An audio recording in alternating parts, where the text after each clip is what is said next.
നമസ്കാരം. CNN ന്യൂസിലേക്ക് സ്വാഗതം. സാധാരണ മലയാളികളുടെ പൂക്കളം നിറയ്ക്കാൻ അന്യസംസ്ഥാനത്ത് നിന്നാണ് പൂക്കളെത്താറ്. എന്നാൽ ഇത്തവണ സ്വന്തമായി കൃഷി ചെയ്ത പൂ ഉപയോഗിച്ച് കളം തീർക്കാനുള്ള തയ്യാറെടുപ്പിലാണ് ചോറോട് ഗവൺമെന്റ് ഹയർ സെക്കൻഡറി സ്കൂളിലെ വിദ്യാർത്ഥികൾ. കാണാം ഒരു റിപ്പോർട്ട്.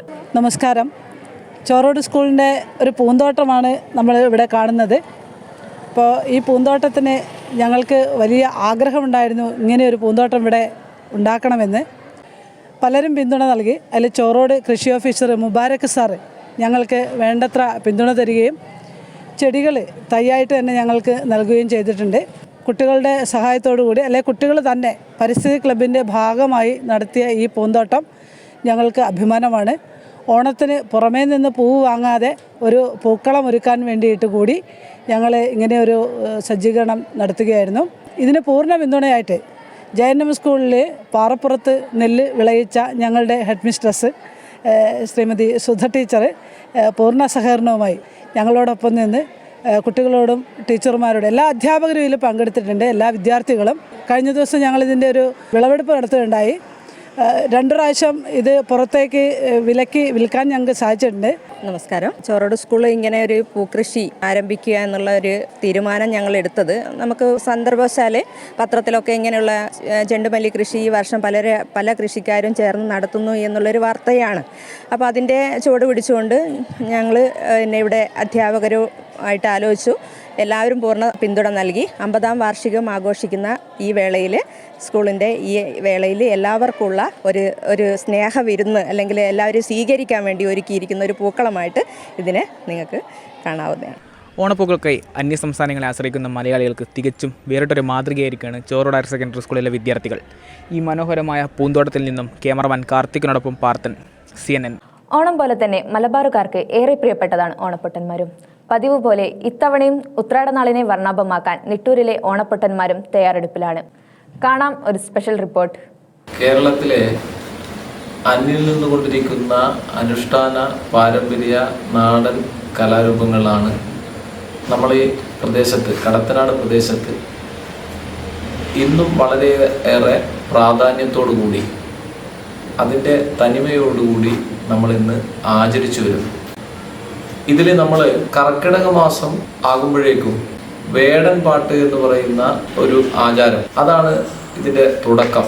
അതിനുശേഷം കർക്കിടകം 14 ആകുമ്പോഴേക്കും കാലൻ പാട്ടും, അതേപോലെ കർക്കിടകം 30 ആകുന്ന സമയത്ത് ശീബോധിപ്പാട്ട്, അതിനുശേഷം ഓണത്തെ വരവേറ്റുകൊണ്ട് ഉത്രാടം, തിരുവോണം ദിനങ്ങളിൽ ഓണേശ്വര എന്ന് പറയുന്ന, അല്ലെങ്കിൽ ഓണപ്പട്ടൻ എന്ന് പറയുന്ന ആളുകളൊക്കെ ഓരോ വീടുകളിലും കയറി ഇറങ്ങുന്ന ഒരു പ്രധാനപ്പെട്ട ഒരു ചടങ്ങാണ്. വ്രതാനുഷ്ഠാനവുമായി ബന്ധപ്പെട്ട് അത്തം തുടങ്ങുന്ന അന്നു മുതലാണ് നമ്മൾ കൂട്ടമായിട്ട് ഇത് കെട്ടുന്ന കോലധാരികളായിട്ടുള്ള ആളുകൾ വ്രതം എടുത്തു തുടങ്ങുന്നത്.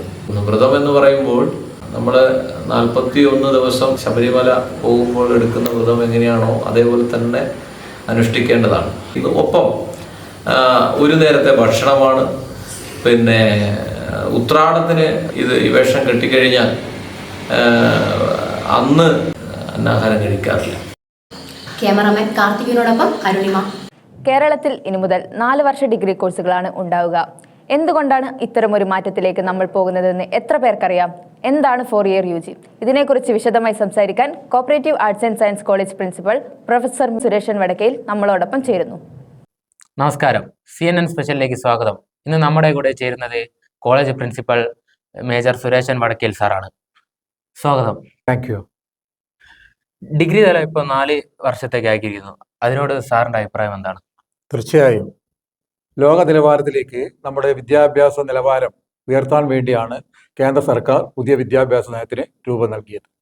ഏകദേശം 6 പതിറ്റാണ്ടുകളോളം തുടർന്ന് വന്ന പഴയ വിദ്യാഭ്യാസ സമ്പ്രദായം ഒരു ഉടച്ചുവാർക്കൽ പ്രക്രിയയുടെ ആധുനിക യുഗത്തിൽ ഈ പുതിയ കാലത്ത് നമ്മുടെ വിദ്യാർത്ഥികളെ ലോകരാജ്യങ്ങളിലുള്ള മത്സരങ്ങളിൽ, അക്കാഡമിക് തലത്തിലുള്ള മത്സരങ്ങളിൽ, ജോബ് തലത്തിലുള്ള മത്സരങ്ങളിൽ പ്രാപ്തമാക്കാൻ വേണ്ടിയാണ് സർക്കാർ ഈ നീക്കം നടത്തിയിരിക്കുന്നത്. നാഷണൽ എഡ്യൂക്കേഷൻ പോളിസി പ്രകാരം എന്തൊക്കെ പുതിയ മാറ്റങ്ങളാണ് അക്കാഡമിക് കരിക്കുലത്തിലും അതുപോലെ തന്നെ അസസ്മെന്റിലും വരുത്തിയിട്ടുള്ളത്? പഴയ വിദ്യാഭ്യാസ നയം ഫുള്ളി തിയററ്റിക്കലായിരുന്നു. ഈ പുതിയ വിദ്യാഭ്യാസ നയത്തിന്റെ ഭാഗമായി അത് പ്രാക്ടിക്കൽ ഓറിയന്റഡ് ആയി. അതായത് വിദ്യാർത്ഥികളെ വളർന്നു വരുന്ന ജോബ് മാർക്കറ്റിൽ എങ്ങനെ കോമ്പീറ്റ് ചെയ്യാം, ഏതൊക്കെ രീതിയിൽ അവരെ മോഡേണൈസ് ചെയ്യാം എന്ന കാഴ്ചപ്പാടോടുകൂടിയാണ് പുതിയ വിദ്യാഭ്യാസ നയം രൂപീകരിച്ചിരിക്കുന്നത്. ഈ വിദ്യാഭ്യാസ നയത്തിൻ്റെ ഭാഗമായി നമ്മുടെ വിദ്യാർത്ഥികൾക്ക് ലോകത്തെവിടെ പോയാലും ഏത് രാജ്യത്തുള്ള കുട്ടികളുമായി കോമ്പീറ്റ് ചെയ്യാൻ അവരെ പ്രാപ്തമാക്കുന്ന സംവിധാനമാണ് ഇതിലൂടെ സർക്കാർ ഇംപ്ലിമെൻ്റ് ചെയ്യുന്നത്.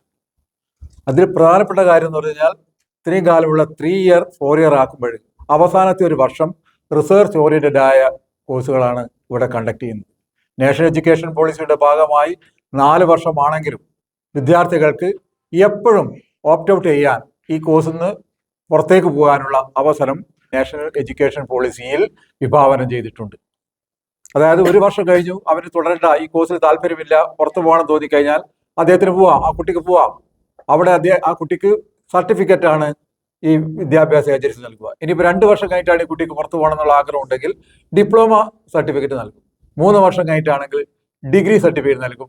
4 വർഷം കഴിഞ്ഞിട്ടാണെങ്കിൽ റിസർച്ച് ഓറിയൻറ്റഡ് ആയ ഡിഗ്രി സർട്ടിഫിക്കറ്റ് അങ്ങനെ നൽകും. അധ്യാപകരുടെ പ്രൊഫഷണൽ ഡെവലപ്മെന്റും അതുപോലെ തന്നെ ട്രെയിനിങ്ങിലും എന്ത് ഇമ്പാക്റ്റ് ആണ് എഡ്യൂക്കേഷൻ പോളിസി ഉണ്ടാക്കാൻ പോകുന്നത്?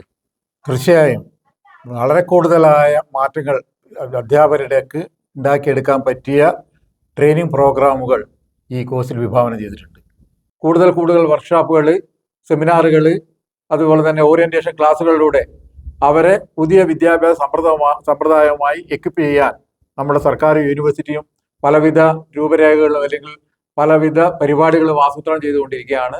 തീർച്ചയായും അതൊക്കെ നമ്മുടെ അധ്യാപകർക്ക് കിട്ടിക്കഴിഞ്ഞു കഴിഞ്ഞാൽ ഈ 4 ഇയർ UG എന്നുള്ള പദ്ധതി അങ്ങേയറ്റം വിജയപ്രദമായിരിക്കും. അത് അധ്യാപകരിലും വിദ്യാർത്ഥികളിലും പ്രകടമായ മാറ്റങ്ങൾ ഉണ്ടാക്കും എന്നതിൽ യാതൊരു സംശയവും. ഇത്രയും നേരം ഞങ്ങളുടെ കൂടെ സമയം ചെലവഴിച്ചതിന് സാറിനോട് ഒരുപാട് നന്ദി. Thank you. ഈ വാർത്താ ബുള്ളറ്റിൻ ഇവിടെ അവസാനിച്ചിരിക്കുന്നു. നന്ദി, നമസ്കാരം.